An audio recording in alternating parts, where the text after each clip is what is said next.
Yang dihormati barisan hakim yang pastinya menjadi teraju kebenaran, para ahli panel yang sentiasa gigih melontarkan idea.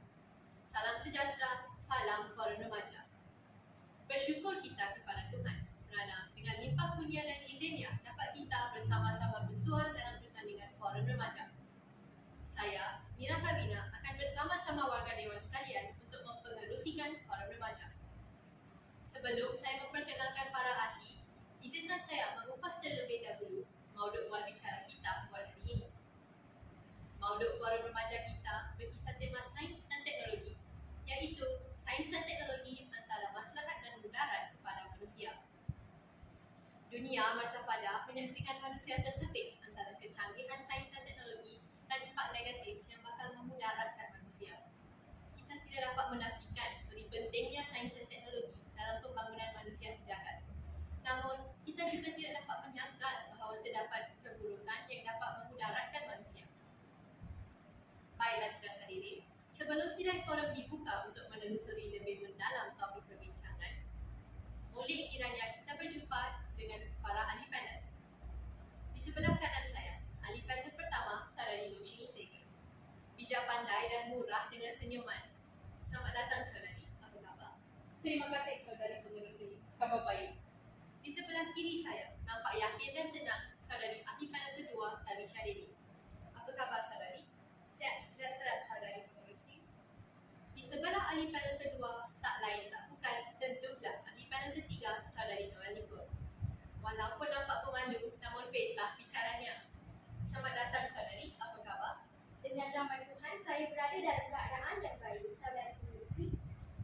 Usai salam perkenalan daripada kesemua ahli panel, kembali kita pada topik forum remaja kita.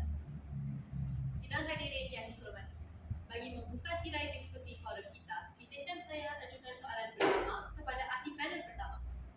Saudari Yoshi, mohon saudari memberi penjelasan tentang definisi sains dan teknologi dan bagaimanakah ia dapat memudahkan urusan dan menjimatkan masa manusia. Terima kasih saudari pengerusi, ahli panel dan sidang hadirin yang dihormati. Sains menurut Kamus Dewan edisi keempat ialah ilmu pengetahuan teratur yang dapat diuji dan dibuktikan kebenarannya.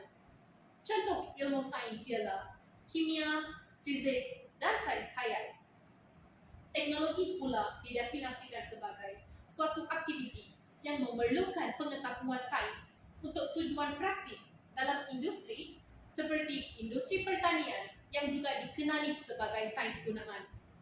Contohnya, teknologi maklumat dan komunikasi serta teknologi pemakanan. Pada dasarnya, segala ciptaan sains dan teknologi ini direka cipta khusus untuk memudahkan kehidupan harian kita. Dari kerja-kerja di rumah sehinggalah kerja-kerja di pejabat dan pusat-pusat perniagaan, segala ciptaan sains dan teknologi ini memang membantu kita.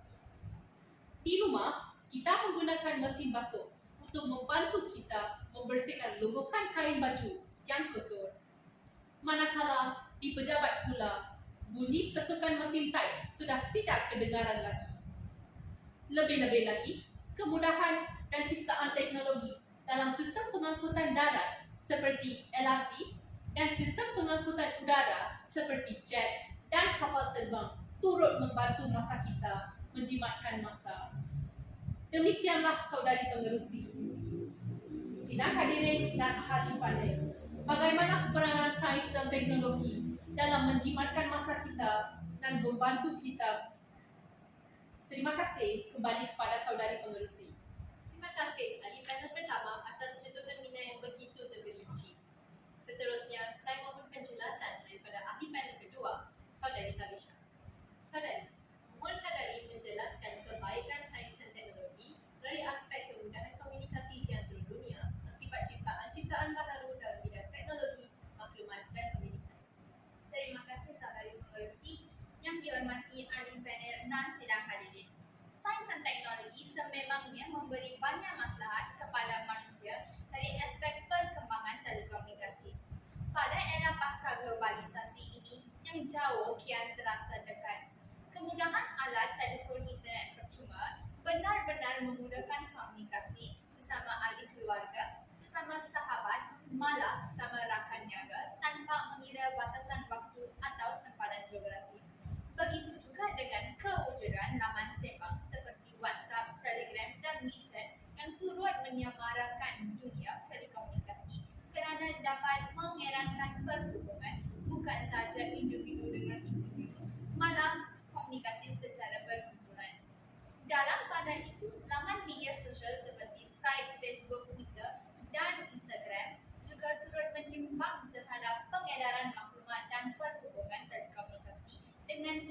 dan mural.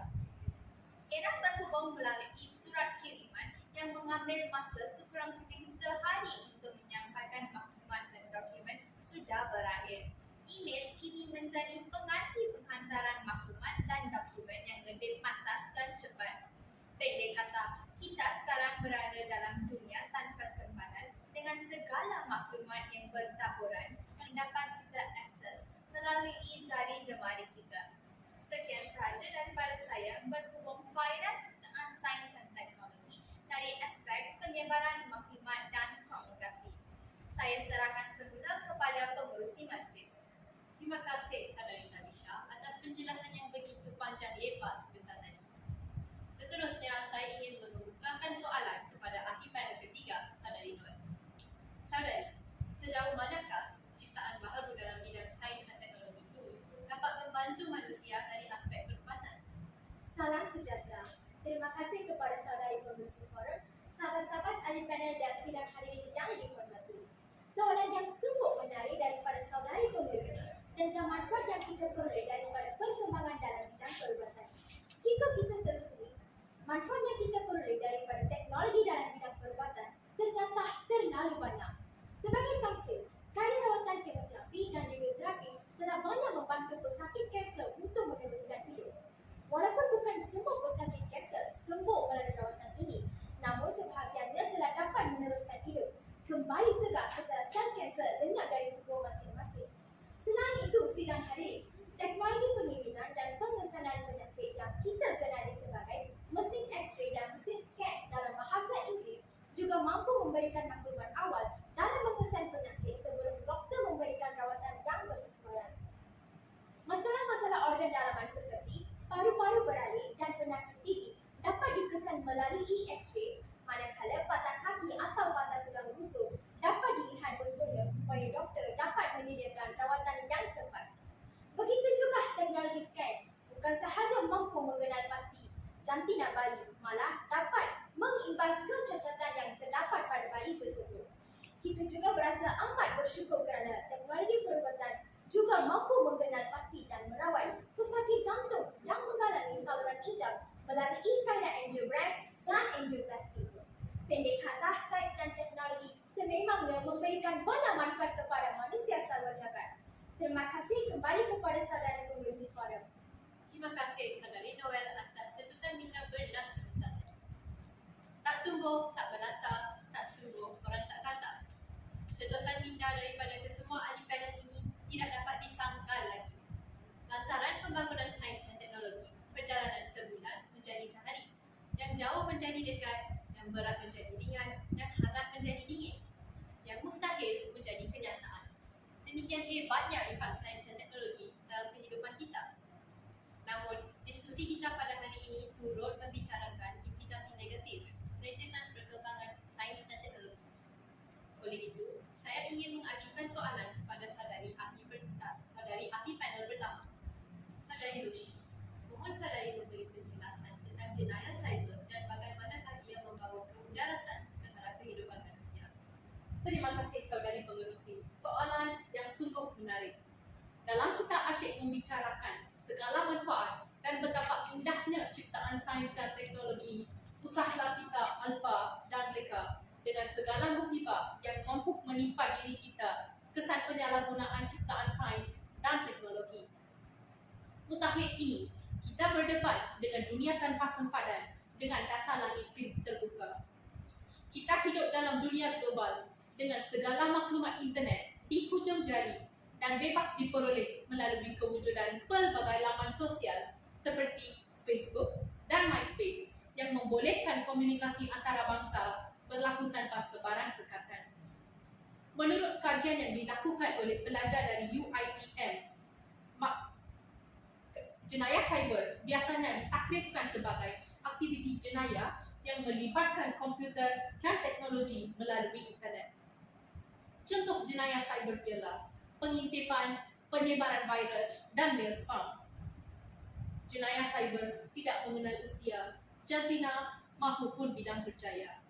Daripada kanak-kanak, remaja, dewasa, dan warga emas turut tidak terkecuali menjadi mangsa ataupun pemangsa.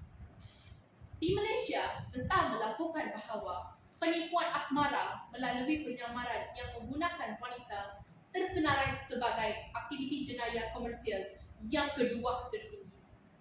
Wanita-wanita ini terpedaya dengan pujuk rayu lelaki yang memalsukan identiti sendiri. Selain itu, Metro Harian pula melaporkan bahawa dalam 8 bulan pertama tahun 2014, seramai 774 wanita telah diperdaya dengan kerugian sebanyak 24 juta ringgit Malaysia. Sebenarnya, ada banyak lagi contoh jenayah cyber yang berlaku baik di negara kita maupun di luar negara. Tetapi cukuplah sehingga ini, saudari pengerusi. Terima kasih kembali kepada saudari pengerusi. Terima kasih ahli panel pertama atas penjelasan berkaitan jenayah cyber. Jenayah ini sangat mendukacitakan kerana tidak mengenal mangsa, sehingga kanak-kanak yang tidak berdosa juga menerima pada. Seterusnya, saya ingin mengajukan soalan kepada saudari Tamisha. Saudari, mohon saudari memberi penjelasan tentang renggamnya hubungan kekeluargaan yang menjadi pencetus kepada masalah-masalah lain dalam kalangan kanak-kanak dan remaja. Terima kasih saudari pengerusi, ahli panel dan sedang hadirin. Sungguh saya tidak pernah menolak segala maslahat atau manfaat yang dapat kita peroleh daripada perkembangan telekomunikasi. Namun, kelebihan daripada pelbagai sudut mengundang musibah yang kadang-kadang tidak kita sedari. Saya ingin menyentuh lebih khusus tentang kesan penggunaan internet sebagai ciptaan sains dan teknologi yang boleh merenggangkan hubungan kekeluargaan. Pada hari ini, kita menyaksikan setiap hari keluarga memiliki telefon pintar. Pulang ke rumah, ibu bapa kadang-kadang sibuk melayani rakan-rakan dalam laman sembang masing-masing. Anak-anak remaja juga berada di dalam bilik masing-masing dan asyik melayani internet. Anak-anak seawal umur 5 dan 6 tahun juga diberikan gadget yang menyebabkan mereka asyik dengan pelbagai permainan maya.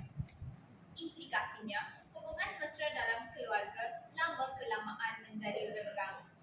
Ibu bapa dan kanak-kanak kurang berinteraksi.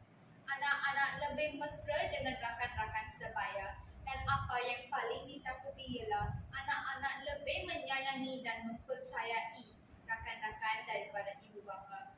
Selain itu, sidang hadirin, hubungan yang kurang erat dalam keluarga juga menjadi pencetus kepada pelbagai masalah lain, seperti masalah penguasaan bahasa. Menurut kajian Profesor Ethan Long dalam buku Psikologi Pendidikan 1978, beliau menyatakan bahawa antara faktor persekitaran yang mempengaruhi kanak-kanak ialah hubungan dalam keluarga, iaitu hubungan antara kanak-kanak dengan orang yang dewasa yang mempengaruhi bahasanya. Kanak-kanak yang kurang mendapat kasih sayang dan tidak mempunyai hubungan rapat dengan ibu bapa merencankan perkembangan bahasanya yang mengakibatkan rendah pencapaian akademik dan menjadikan anak-anak ini terbiar. Kesimpulannya, di sebalik manfaat ciptaan sains dan teknologi, kita perlu bijak menggunakannya, bukan menyalahgunakannya. Sekian, terima kasih, kembali kepada saudari pengerusi. Terima kasih saudari ahli panel kedua atas kupasan yang begitu jelas tadi. Selanjutnya, saya ingin mengemukakan soalan kepada saudari ahli panel ketiga. Saudari Noel, bagaimanakah ciptaan-ciptaan baharu dalam bidang sains dan teknologi ini mampu memudaratkan manusia dari segi keamanan dan kesihatan digital? Terima kasih kepada saudari pengerusi forum, rakan-rakan ahli panel dan sidang hari ini. Biarpun melalui bidang perubatan, ciptaan sains dan teknologi mampu menyelamatkan nyawa manusia, namun dalam peperangan sebaliknya berlaku. Ciptaan sains dan teknologi membawa kepada kemusnahan melalui kecanggihan senjata yang dicipta. Contohnya pada tahun 1986, Ukraine menakuni sebuah tragedi yang berkaitan dengan tenaga nuklear. Projek nuklear di Chernobyl telah meletup dan menyebabkan penyebaran radiasi yang melibatkan 3 buah negara Kesatuan Soviet, iaitu Belarus, Ukraine dan Rusia. Radiasi daripada tenaga nuklear ini memberikan kesan yang negatif kepada manusia, iaitu pencetus kepada melebarnya sel-sel kanser dalam tubuh manusia. Kejadian telah melibatkan 60,000 kehilangan nyawa manusia. Selain itu, sidang hadirin, kemajuan teknologi membunuh manusia bukan sahaja yang berada dalam kancah peperangan, malah di rumah. Teknologi pemakanan menyaksikan ribuan produk makanan segera dicipta. Makanan-makanan tersebut enak dimakan, sedap dirasa, sentiasa membuka selera, pantas dan mudah disediakan. Namun, di sebaliknya, kebaikan-kebaikan tersebut terkandung 1001 macam keburukan. Pewarna tiruan, pengawet, MSG dan lain-lain kandungan yang kadang-kadang kita tidak pernah ambil pusing apakah bahan-bahan tersebut membunuh kita dalam senyap. Penambahan kolesterol dalam badan yang membawa penyakit jantung, obesiti, penyakit darah tinggi, kanser merupakan antara kesan-kesan pengambilan makanan segera dan makanan darah tinggi yang terhasil daripada ciptaan sains dan teknologi. Terima kasih, kembali kepada saudara pengurusi forum. Terima kasih saudari ahli panel ketiga. Demikian tadi para ahli panel telah merungkaikan 6 persoalan berkaitan manfaat dan mudarat ciptaan sains dan teknologi. Sidang hadirin, saya ingin memanggil semula para ahli panel untuk membuat rumusan berkaitan intipati bual bicara dengan kalimat tuntas. Saudari pengerusi, ahli panel dan sidang hadirin, pesanan daripada saya, usahlah kita membiarkan sains dan teknologi mendominasi minda dan tingkah laku kita. Usahlah menunggu sampai langit runtuh dan bumi cair, iaitu musnah segalanya, baru kita mahu mencari solusi.